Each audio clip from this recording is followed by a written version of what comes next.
The room smelled like vanilla candles and baby powder when my wife raised her glass to make a toast. She looked beautiful, calm, glowing, one hand resting gently on her stomach. I thought she was about to thank our families. Instead, she looked straight at me, her eyes colder than I'd ever seen them. And in a voice loud enough to silence the entire room, she said, "You're not the father." In that moment, I didn't just lose the baby everyone thought was mine. I lost the woman I thought I knew. The baby shower smelled like vanilla candles and warm sugar cookies, the kind of scent that clings softly to the air and makes everything feel safer than it really is. Pastel streamers curved along the ceiling in uneven lines, and someone had arranged fresh peonies in glass bowls on every table. Laughter floated in gentle waves, polite, happy, unaware.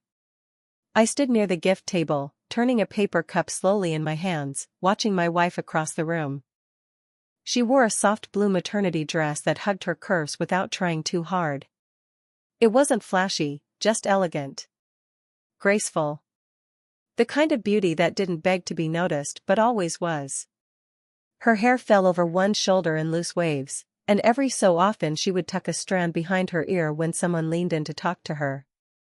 She looked confident. Composed. Like she belonged at the center of the room. But I knew her well enough to see the small cracks. Her hand kept drifting to her stomach, protective, almost absent-minded. Not just the casual resting hand of an expectant mother. It was firmer than that. Like she was holding something together. When our eyes met, she smiled. It was the same smile that had steadied me when we first started dating, back when I was still figuring out who I was and she already seemed to know exactly who she was. She had always carried herself with that quiet assurance, the kind that made me feel both young and safe at the same time. I crossed the room and slipped my arm gently around her waist. She leaned into me immediately, instinctively. Her body fit against mine like it always had, warm, familiar. "You okay?" I murmured near her temple. "Of course," she said lightly. Too lightly. Her fingers slid into mine beneath the tablecloth where no one could see. She squeezed my hand. It should have felt comforting. Instead, her grip lingered. During photos, when someone insisted we pose with both hands on her belly, she placed my palm over hers. I could feel the steady curve beneath us. I smiled for the camera, imagining tiny fingers, sleepless nights, the weight of something that was ours. She didn't look at me during that picture. Later, I brushed a crumb of frosting from the corner of her mouth, my thumb grazing her cheek. She held my wrist for a second after I pulled away, not flirtatious. Not playful. Anchoring. I told myself it was nerves. Big crowds had never been her favorite thing. She preferred quiet dinners, long drives, evenings where conversation felt private and uninterrupted. Today was loud. Public. Still, every time someone mentioned how much the baby would look like me, something flickered in her expression. It was subtle. A tightening at the edge of her eyes. A pause before she laughed. I leaned closer again. "You're sure you're okay?" This time she looked at me fully. There was love there. That hadn't changed. But beneath it, something unsettled. Something calculating. Almost frightened. She squeezed my hand again. Harder. And I smiled back at her, completely unaware that in just a few minutes, the ground beneath us would split. It happened during a toast. Her sister stood near the cake table, tapping a spoon gently against her glass. The soft clinking cut through the chatter until the room settled into a warm, expectant hush. Phones lifted. Smiles widened. I slipped my hand around my wife's waist again, feeling the steady rise and fall of her breathing. Her sister laughed lightly. "We all know this baby is going to have his eyes," she said, pointing at me. "That stubborn little squint." The room chuckled. I smiled too, automatic, proud. My wife didn't. I felt it before I saw it, the way her body stiffened under my arm. Not a subtle shift. A freeze. Her fingers, which had been resting over mine on her stomach, suddenly tightened. The laughter faded into an awkward echo. She stepped forward. At first, I thought she was just going to correct something, maybe make a joke about how she hoped the baby got her patients instead. But when she turned toward the crowd, her expression wasn't playful. It was pale. And then she said it. "You're not the father." Her voice wasn't hysterical. It wasn't soft either. It was sharp enough to slice through the room cleanly, loud enough that even the people near the back straightened. For a second, no one reacted. It was like the words hadn't translated yet. Then someone dropped a gift bag. Tissue paper spilled onto the floor. The ringing in my ears started almost immediately. A high, thin sound that swallowed everything else. My chest went tight, not like anger. Like oxygen had thinned out. I blinked at her. Maybe I misheard. She didn't look at the crowd anymore. She was looking at me. There was something desperate in her eyes. Something braced. As if she had been holding that sentence in her throat for weeks and finally let it tear free. A murmur rippled across the room. Low whispers. Someone said, "Oh my God," under their breath. I felt heat crawl slowly up my neck, into my face. My palms went numb. "You're not the father," she repeated, quieter this time, but still audible. I searched her face for a crack. For the hint of a joke. A mistake. Some explanation forming behind her eyes. There wasn't one. Only fear disguised as resolve. My mouth felt dry. I became hyper-aware of everything, the sugary smell of frosting turning sour in my stomach, the hum of the air conditioner, the weight of a dozen stairs pressing into my back. Humiliation doesn't explode. It spreads. It seeps into your bones and makes you painfully aware of your own body, where you're standing, how you're breathing, whether your hands are shaking. Mine were. I slowly let my arm fall from her waist. The absence of contact felt louder than her words. "What did you just say?" I asked. My voice barely carried. But in the silence, it didn't need to. Her chin trembled for half a second, just a flicker, before she steadied it. Around us, the pastel decorations suddenly felt childish. Ridiculous. Balloons bobbed gently against the ceiling as if nothing monumental had just happened.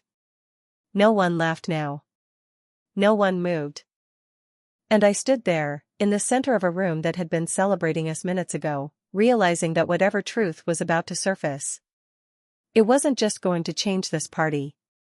It was going to change everything. I don't remember walking down the hallway. I only remember the sound of the bedroom door clicking shut behind us, softer than it should have been. Careful. Controlled.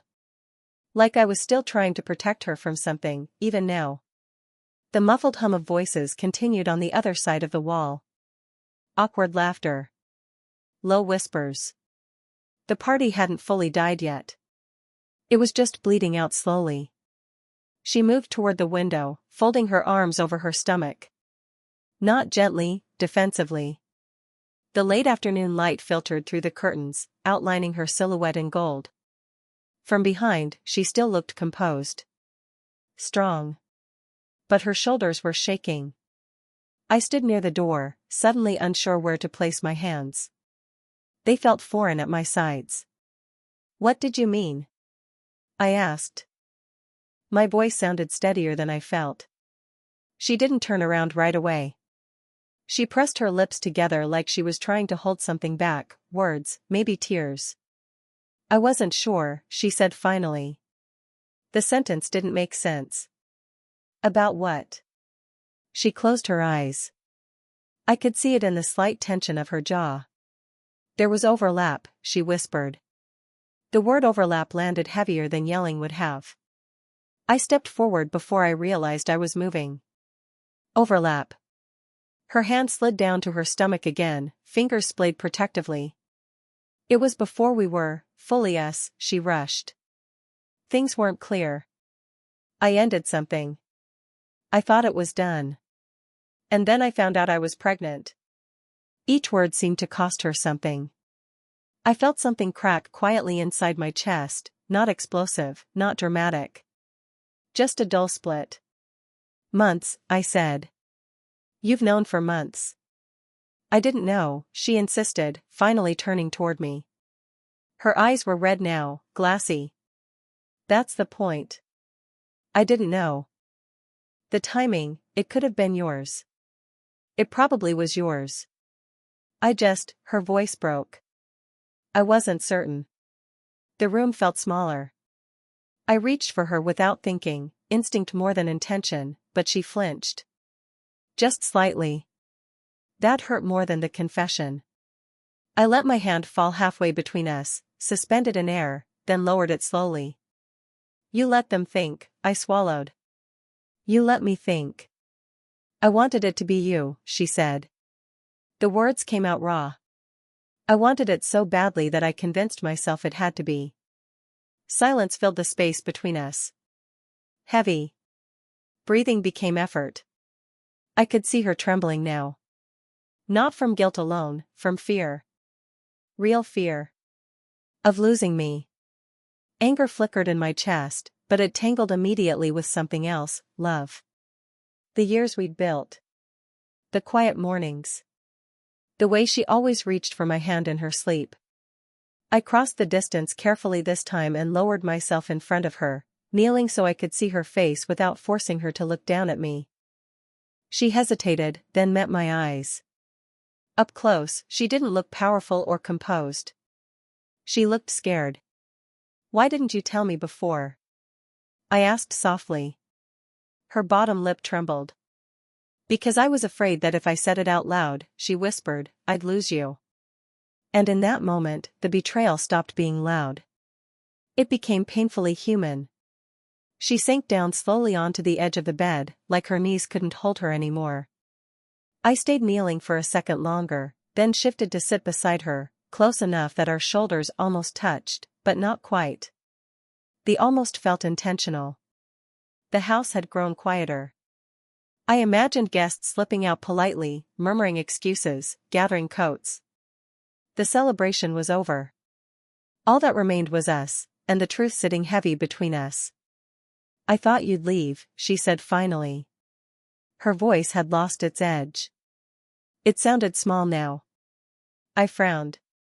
Because of this. Because of everything, she corrected gently. She kept her gaze fixed on her hands folded over her stomach. Her fingers traced slow circles over the fabric of her dress, like she was soothing both herself and the baby at once. You're young, she continued. You still have options. Time. You didn't sign up for complications. For baggage. There it was. Not just doubt about the baby. Doubt about us.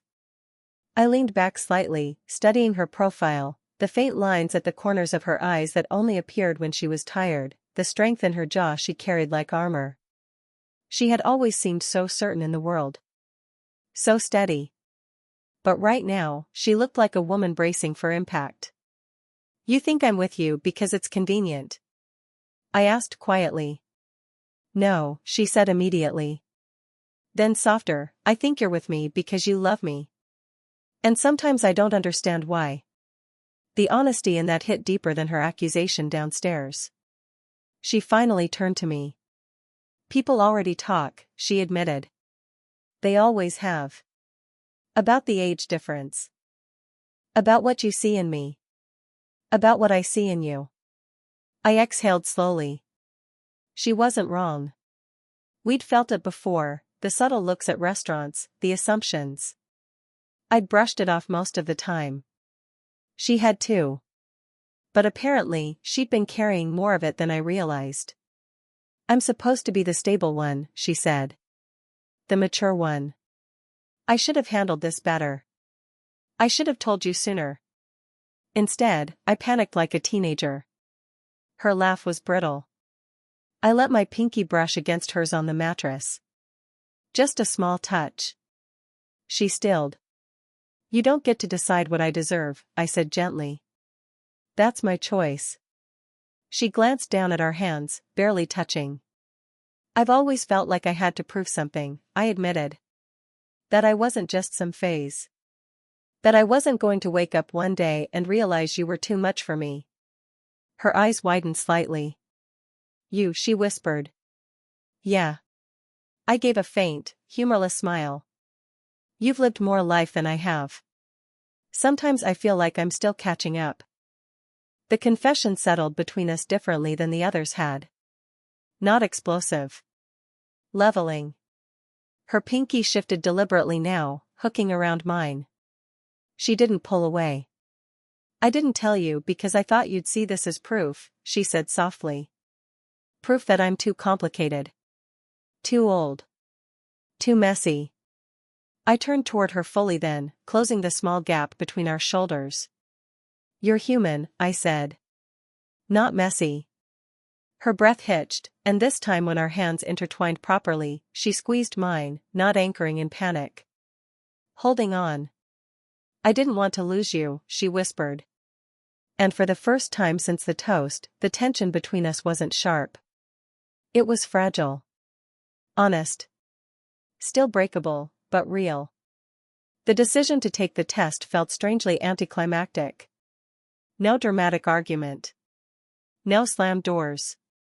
Just a quiet agreement at the kitchen table later that night, the overhead light casting a pale circle around us. We need to know, I said. She nodded. The words we need felt important. Not I need. Not you need. We. The clinic appointment was efficient, clinical, almost cold. Paper forms. Neutral smiles.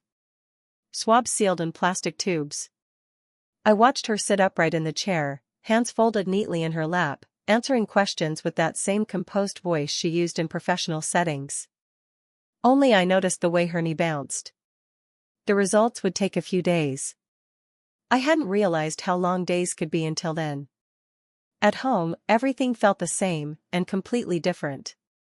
I still made her tea in the evenings, the way I always had. Chamomile with a spoonful of honey.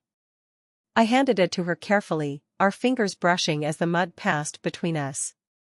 She'd murmur a soft thank you, and for a second our eyes would hold. There was distance now. Not coldness. Just caution. Like we were both afraid of pressing on a bruise. One afternoon, I helped her out of the car after a checkup. My hand rested at her waist, firm and steady. She leaned into my support without hesitation. The contact lingered a second longer than necessary once we reached the sidewalk. Neither of us commented on it. At night, the house felt louder in its quiet. I lay awake more than I admitted.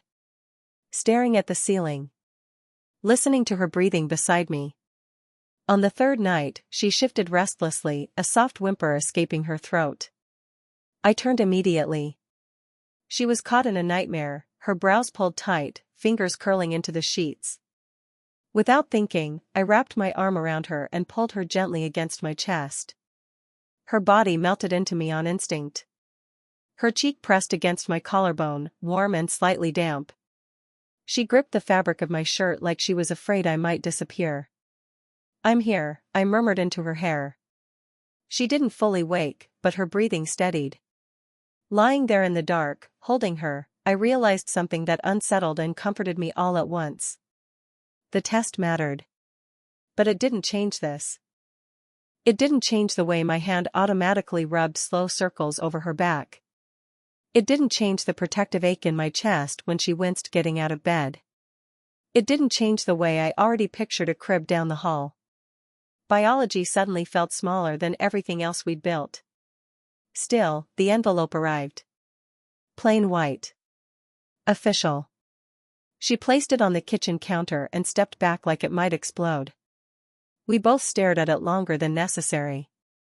The house was silent again, no guests, no decorations, no pastel distractions. Just the hum of the refrigerator and the sound of our breathing. She reached for my hand first this time. Her fingers were cold. Open it, she whispered. And as I picked up the envelope, I understood that whatever it said, we were about to find out what we were really made of. The envelope felt heavier than paper should. I sat down at the kitchen table, the wood cool beneath my forearms. She stayed standing for a second, like her legs weren't sure whether to run or collapse. Then she lowered herself slowly into the chair across from me. We didn't speak. The refrigerator hummed. A car passed outside. Ordinary sounds that felt out of place against the weight of what sat between us. My finger slid under the flap. For a brief second, I considered not opening it at all. There was still a strange safety in not knowing, a fragile space where possibility lived. But we had already come too far for that. The tear of paper sounded too loud. She flinched.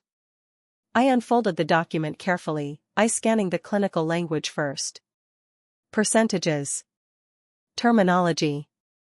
Words that tried to make something deeply personal feel scientific. Then I saw it. Probability of paternity, 99.9%. I read it again, just to be sure my vision wasn't blurring from nerves. It was mine. I looked up. She hadn't breathed yet. You are the father, I said quietly. For a moment, she didn't react, like her mind needed to catch up with her ears. Then her entire body sagged. Not gracefully. Not carefully. Relief poured out of her in a way that looked almost painful. Her shoulders shook, and she covered her mouth with her hand as a broken sob escaped through her fingers. It wasn't dramatic. It was exhausted. She'd been holding her breath for months.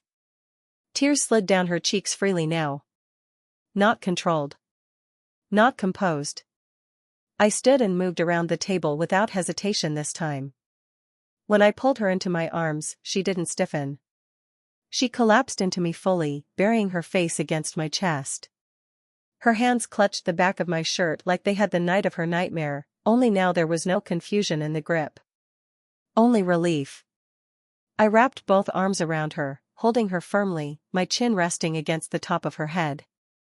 I could feel the damp warmth of her tears soaking through the fabric. I didn't loosen my hold. Her breathing came in uneven waves. I'm sorry, she whispered against me. I'm so sorry. I closed my eyes. The truth was, the result healed one wound, but it exposed another. I needed you to trust me, I said softly. Not accusing. Just honest. Not the test. Me. She nodded against my chest immediately. I know. I know. Her hand slid down to my waist, gripping there now, as if she was afraid I might step back. I humiliated you, she admitted, voice shaking. In front of everyone. I panicked. I thought if I said it out loud first, I'd have control over it. The memory flickered, the silence, the whispers, the way my arm had fallen from her waist. It still stung. I was hurt, I said. Not because of the doubt. But because you carried it alone. Because you didn't let me stand next to you in it. She pulled back just enough to look at me. Her eyes were red, swollen, but clearer than they'd been in days. I won't do that again, she said. Whatever scares me next. I'll tell you first. I lifted my hand and brushed my thumb gently beneath her eye, catching a tear before it fell. We stood there for a long time, wrapped around each other in the quiet kitchen, no audience, no decorations, no noise. Just truth. The test had given us an answer. But this moment of choosing to hold each other anyway, felt like the real confirmation. A few weeks later, the house felt different. Not lighter exactly, but steadier. The decorations from the baby shower were long gone. The whispers had faded. Life, as it always does, had quietly resumed its rhythm. But something between us had shifted. Not broken. Not fragile. Tempered. It was evening when I found her standing in the nursery doorway. The room smelled faintly of fresh paint and baby powder. A soft yellow lamp glowed in the corner, casting warm light across the crib we'd assembled together last weekend. She had insisted on helping, even when I told her to sit and supervise. Now she stood with one hand resting low on her stomach, the other gripping the doorframe lightly. She didn't hear me approach. I stepped up behind her slowly, giving her time to sense me there. When she did, her shoulders relaxed before she even turned around. That was new. I slid my hands gently around her waist, careful and deliberate. She leaned back into me without hesitation, her body settling naturally against mine. The curve of her back fit into my chest like it always had, but now there was something deeper in the contact, no guarded edges. "I've been thinking," I murmured near her ear. "Dangerous," she replied softly, a faint smile tugging at her lips. I rested one hand over hers on her stomach. The baby shifted slightly beneath our palms, and we both stilled. "I don't ever want fear to speak for us again," I said. If something scares you, if something scares me, we say it. Even if it's messy." She turned in my arms slowly, facing me. The lamplight softened her features, catching in her eyes. "I was so afraid of losing you," she admitted. "I thought if I controlled the moment, it wouldn't control me." I reached up and brushed a loose strand of hair behind her ear, my fingers lingering gently against her cheek. "You don't have to control everything," I said quietly. "Not with me." Her eyes searched mine, not for doubt this time. For certainty. "I choose you," she whispered. There was no drama in it. No grand gesture. Just truth.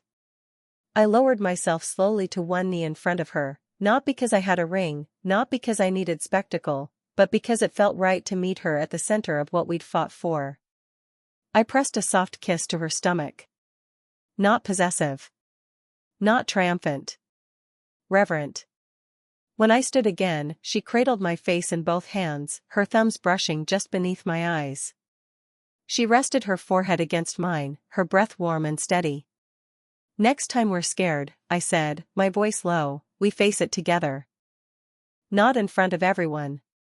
She nodded, eyes closing briefly as if sealing the promise. Her fingers slid down into mine, intertwining tightly. No hesitation. We stood in the nursery doorway like that, watching the soft light spill across the crib. Watching the future take shape not as something perfect, but as something chosen. Love, I realized, isn't the absence of doubt. It's what you hold on to after the doubt passes. And this time, we were holding on to each other.